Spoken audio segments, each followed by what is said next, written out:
जब भी हम अपने आसपास की दुनिया को देखते हैं तो एक सवाल मन में आता है, ये सब आखिर कहां से आया है। हमारे धर्म हमें बताते हैं सब भगवान ने बनाया है, लेकिन विज्ञान इससे बेहतर जवाब देता है। तो विज्ञान की नजर से जानेंगे हमारी पृथ्वी कैसे बनी, कैसे हमारा चंद्रमा बना और कैसे इस ग्रह पर जीवन के हालात बने।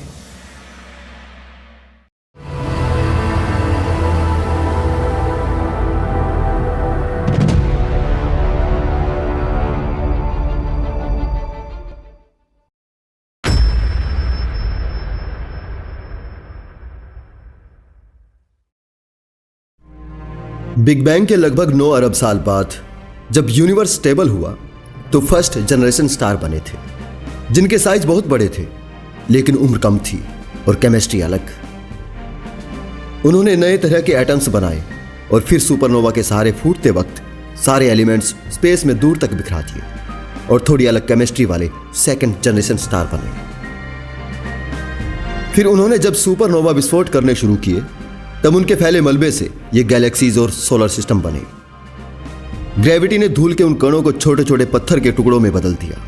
फिर धीरे धीरे ये टुकड़े भी ग्रेविटी के कारण आपस में टकराकर एक दूसरे के साथ जुड़ने लगे और इस तरह हमारे सौर मंडल का जन्म हुआ। कई मिलियन साल तक ग्रेविटी ऐसे पत्थरों और चट्टानों को धरती बनाने के लिए जोड़ती रही। उस समय 100 से ऊपर ग्रह हमारे सौर मंडल में सूरज का चक्कर लगाते थे। उस वक्त चट्टानों के आपस में टकराने के कारण धरती एक आग के गोले के रूप में तैयार हो रही थी। निरंतर पिंडों के टकराव के बाद एक समय ऐसा आया जब पृथ्वी से यह मटेरियल का टकराव बंद हो गया। नई नई बनी पृथ्वी काफी गर्म थी।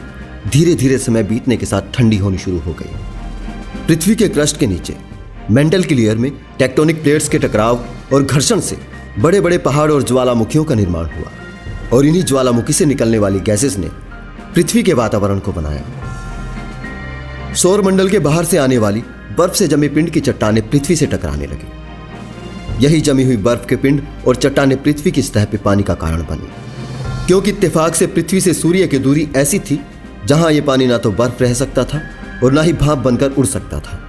अगर किसी ग्रह पर पानी लिक्विड स्टेट में रहता है, उस ग्रह की उस पोजीशन को हम गोल्डीलॉक्स जोन कहते हैं। लेकिन शुरुआत में पृथ्वी पे उबलती हुई चट्टानें, कार्बन डाइऑक्साइड, नाइट्रोजन और जलवाष्प एक ऐसा माहौल था जिसमें इंसान या कोई जीव होता तो दम घुटने से मर जाता। उस समय कोई भी सख्त सरफेस नहीं था, कुछ था तो बस खत्म न होने वाला उबलता लावा। इसी बीच हमारे चांद का जन्म भी हुआ। उस समय थिया नाम का एक पिंड धरती की तरफ बढ़ रहा था, जिसका आकार मंगल ग्रह के जितना था। जब यह धरती के सरफेस से टकराया तो एक बहुत बड़ा धमाका हुआ, जिससे कई ट्रिलियन टन कचरा धरती से बाहर निकल गया और वो पिंड धरती में विलीन हो गया। कई हजार साल तक ग्रेविटी अपना काम करती रही और धरती से निकला हुआ ट्रिलियन टन कचरा धरती के चारों ओर घूमता रहा। बाद में इस कचरे ने एक गेंद का रूप लिया, जो वर्तमान में हमारा चंद्रमा है। उस वक्त दिन जल्दी बीत रहे थे, लेकिन धरती में बदलाव धीरे धीरे आ रहे थे। 3.9 अरब साल पहले, यानी पृथ्वी के जन्म के बाद, अंतरिक्ष में बचे चट्टानों का धरती पर हमला होने लगा। आसमान से गिरती हुई इन उल्काओं में एक अजीब से क्रिस्टल थे, जिन्हें आज नमक के रूप में प्रयोग किया जाता है। हैरानी की बात है, जिन महासागरों से हम नमक निकालते हैं, समुद्र का पानी इन्हीं गिरने वाली उल्काओं के अंदर मौजूद था। परंतु उल्काओं में मौजूद इतने कम पानी से इतने विशाल सागर कैसे बन गए? इसका जवाब है कि ये उल्का पिंड धरती पर मिलियन साल तक गिरते रहे, जिस कारण धरती पर काफी पानी इकट्ठा हो गया। धरती पर पानी इकट्ठा होने के कारण धरती की ऊपरी सतह ठंडी होने लगी और उबलती चट्टानें ठंडी होने के कारण सख्त होने लगी। लेकिन धरती के अंदर लावा उसी रूप में मौजूद रहा। अब धरती का ऊपरी तापमान 70 से 80 डिग्री सेल्सियस हो चुका था। धरती की सतह भी सख्त हो चुकी थी। धरती के वातावरण में बदलाव आने लगे थे। धरती के वातावरण में बदलाव आने के लिए यह तापमान और हालात एकदम सही थे। धरती के पास चंद्रमा होने के कारण उसकी ग्रेविटी से धरती पे तूफान सा आने लगा। उस तूफान ने धरती पर उथल पुथल मचा दी। समय के साथ चांद धरती से दूर होता गया और तूफान शांत हो गया। पानी की लहरें भी शांत हो गई। अब धरती की छाती से लावा फिर से निकलने लगा और छोटे छोटे द्वीप बनने लगे। 3.8 अरब साल पहले धरती पर पानी भी पहुंच चुका था और ज्वालामुखी फूटकर छोटे छोटे द्वीप बना रहे थे। उल्काओं की बारिश अभी भी रुकी नहीं थी। पानी और नमक के अलावा ये उल्का और कुछ भी ला रहे थे, कुछ ऐसे खनिज पदार्थ जो पृथ्वी पर जीवन की उत्पत्ति करने वाले थे। ये खनिज पदार्थ थे कार्बन और अमीनो एसिड।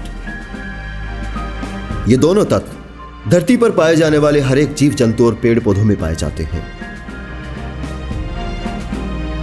ये उल्का पानी में 3000 मीटर नीचे चले जाते थे, जहां सूरज की किरणें पहुंच नहीं पा रही थी। फिर धीरे धीरे ये उल्का पिंड ठंडे होकर जमने लगे।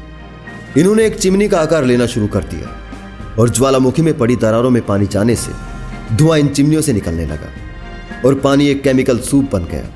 इसी बीच पानी में समाहित इन केमिकल्स के बीच रिएक्शन हुआ, जिससे माइक्रो लेवल पर जीवन का आरंभ हुआ। पानी में सिंगल सेल बैक्टीरिया जन्म ले चुके थे, लेकिन तब तक भी धरती पर पेड़ पौधे नहीं थे। तो फिर बिना पेड़ पौधों के ऑक्सीजन कहां से आई? इस सवाल का जवाब जानने के लिए हमें 3.5 बिलियन साल पहले जाना पड़ेगा। यह वो समय था जब पृथ्वी की निचली सतह पर चट्टानों जैसे पत्ते उग रहे थे। इन्होंने एक तरह की कॉलोनी बना ली थी और इन पर जीवित बैक्टीरिया थे। इन पत्तों को ट्रोमेटोलाइट कहा जाता है। ये बैक्टीरिया सूरज की रोशनी से अपना भोजन बनाते हैं, जिसे हम प्रकाश संश्लेषण या फोटोसिंथेसिस भी कहते हैं, जिसमें ये सूरज की किरणों की ताकत से कार्बन डाइऑक्साइड और पानी को ग्लूकोज में बदल लेते हैं। इसके साथ ही ये एक बायो प्रोडक्ट छोड़ते हैं, जो कि ऑक्सीजन गैस होती है। यही ऑक्सीजन लहरों के साथ ऊपर आकर वायुमंडल में प्रवेश कर गई और इस तरह धरती की सतह पर जीवन संभव हुआ। 2 बिलियन साल तक ऑक्सीजन का स्तर बढ़ता रहा। धरती के घूमने का समय भी कम हो रहा था। दिन बड़े होने लगे थे। 150 करोड़ साल पहले धरती पर दिन 16 घंटे के हुआ करते थे।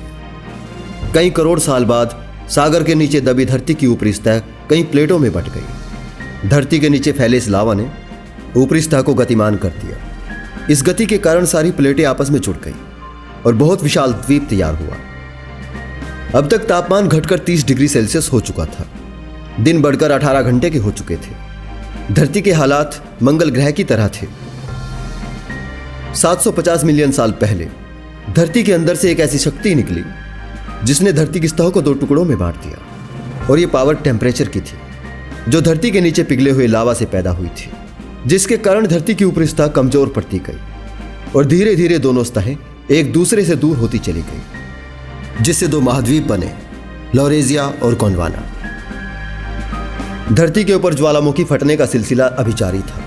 ज्वालामुखी से निकलने वाले लावा के साथ हानिकारक कार्बन डाइऑक्साइड भी निकल रही थी, जो पूरे वातावरण में फैल रही थी।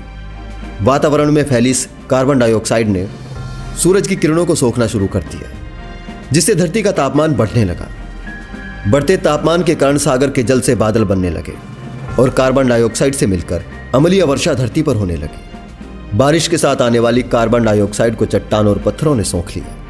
वातावरण में कार्बन डाइऑक्साइड खत्म हो जाने से कुछ हजार वर्षों में ही तापमान घटकर -50 डिग्री सेल्सियस हो गया। धरती की इस कंडीशन को स्नोबॉल भी कहा जाता है। चारों तरफ बर्फ हो जाने के कारण सूरज की किरणें धरती से रिफ्लेक्ट होने लगी और धरती का तापमान नहीं बढ़ सका और बर्फ और बढ़ती चली गई। अब ये बर्फ पानी में कैसे बदली?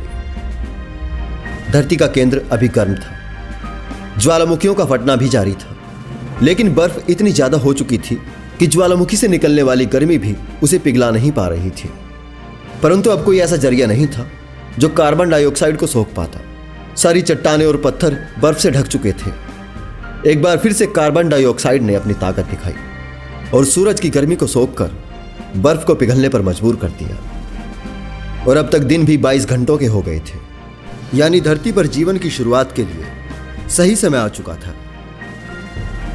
बर्फ पिघलते समय सूर्य से आने वाली अल्ट्रावायलेट हानिकारक किरणों से एक केमिकल रिएक्शन हुआ, जिससे पानी में से हाइड्रोजन पेरोक्साइड बनी और उसके टूटने से ऑक्सीजन। यही ऑक्सीजन गैस 50 किलोमीटर ऊपर वातावरण में पहुंची तो वहां भी एक केमिकल रिएक्शन हुआ, जिससे ओजोन नाम की एक गैस बनी, जो सूर्य से आने वाली हानिकारक किरणों को रोकने लगी, जिसने जीवन की शुरुआत को एक आधार दिया। अगले 150 मिलियन साल तक ये गैस की परत काफी मोटी हो गई। इसके साथ ही पेड़ पौधे अस्तित्व में आए और ऑक्सीजन की मात्रा और बढ़ने लगी। अम्लीय वर्षा का असर भी अब खत्म हो रहा था। सागर का पानी भी नीला हो चला था। धरती अब एक नीला ग्रह बन चुकी थी। यह वक्त डायनासोर का था। इनके बढ़ने के साथ ही ज्वालामुखी फटने के कारण नए नए द्वीप निर्माण हो रहे थे। उन प्लेटों की गतिविधि से सुपर कॉन्टिनेंट टूटकर कई महाद्वीप में बंट रहा था। लगभग 6.5 करोड़ साल पहले माउंट एवरेस्ट के साइज का एक एस्ट्रॉइड पृथ्वी से टकराया। इसके पृथ्वी से टकराते ही कई मिलियन न्यूक्लियर बम जितनी ताकत पैदा हुई थी। इसके गिरने के बाद धरती पर सब कुछ तबाह हो गया और वायुमंडल में धूल का घना कोहरा छा गया। सारे पेड़ पौधे और जीव जंतुओं का अंत हो गया। फिर बहुत सालों बाद एक बार फिर से धरती के वातावरण में धीरे धीरे बदलाव आया और सब कुछ सामान्य होने पर नए तरह के जीव जगत की शुरुआत हुई, जिनमें से हम भी एक हैं।